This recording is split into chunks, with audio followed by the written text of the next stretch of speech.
Hello, Kyle. So from the upcoming, such a pleasure to have you here with us in London. That tripod, I know that tripod. Oh, yeah. Yes, I do. So for people who haven't spent a lot of time thigh deep in the game, can you set the scene for us a little bit when they start to watch this show? Yeah, so you're going to enter an immersive world, crazy sci-fi. We find ourselves in a vault underground hosted by me. I am Overseer Hank MacLachlan. I'm in charge of Vault 33, and you're going to have the time of your life when you join me in my vault. Welcome. All are welcome. And how did you go about preparing for the role? Because I guess these vault dwellers, they're kind of stuck almost in time warp. Like, they're still out of the value system and the idealism perhaps of the 1950s. So how did you kind of take on the character? It's a retro futuristic environment that we live in an alternate reality. The fact that I could actually say that in one breath is surprising myself.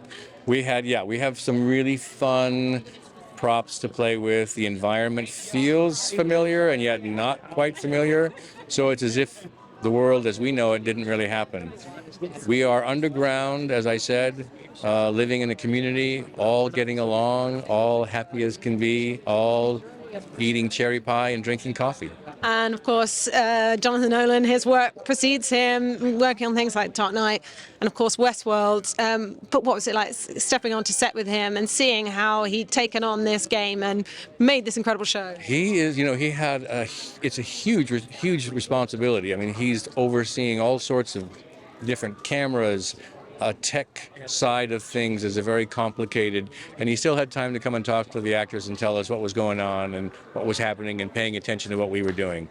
We worked in a thing called a volume stage inside, which is basically the entire backdrop is computer screens, and those have to change as the camera moves. So super tech heavy in the production value, but he kept a sense of humor, always available. Great guy. Really liked working with him. And in terms of the takeaways, I love this balance of this like comedy with also the sci-fi, and it's not taking itself too seriously.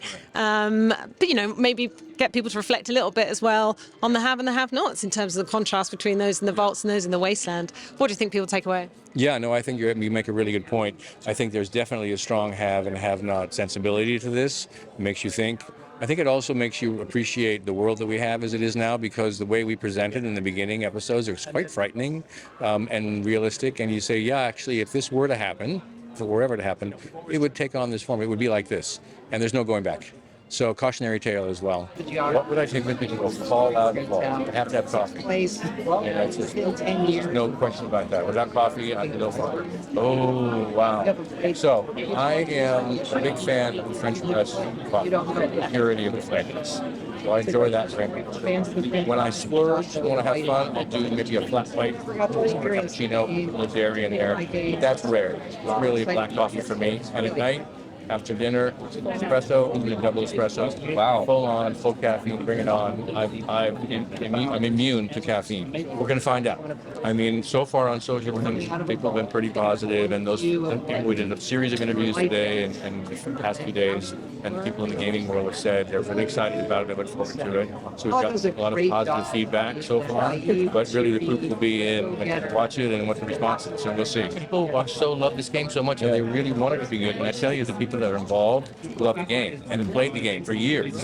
So they're not throwing this into somebody who doesn't understand what Fallout really is. So I feel like we're in really good hands. Yeah. So I play Hank MacLachlan. He's the overseer of Vault 33. That means I'm kind of like the governor, maybe, or the leader, overseer, I guess, of a specific vault located in a certain part of the country. And I'm in charge of my community, really. And so I'm an overseer. I take care of them. I make sure everyone is getting along.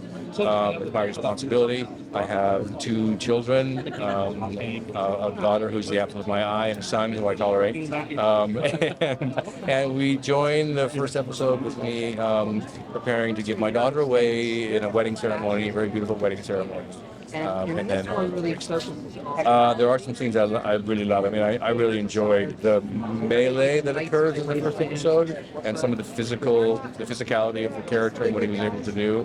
But some of my favorite scenes come towards the end, when we learn more about Hank and who he is, which I can't say yet. But those scenes are really fun. Well, I have a couple of vault suits in my closet. No. I didn't really take anything. I thought the Pit Boy would be fun to have, but I was like, oh, let's see. I didn't want to take anything else. A couple things I have from the original Dune, though. Yeah. Got the signet ring still. I know. Yeah. I hope the Harkonnen still.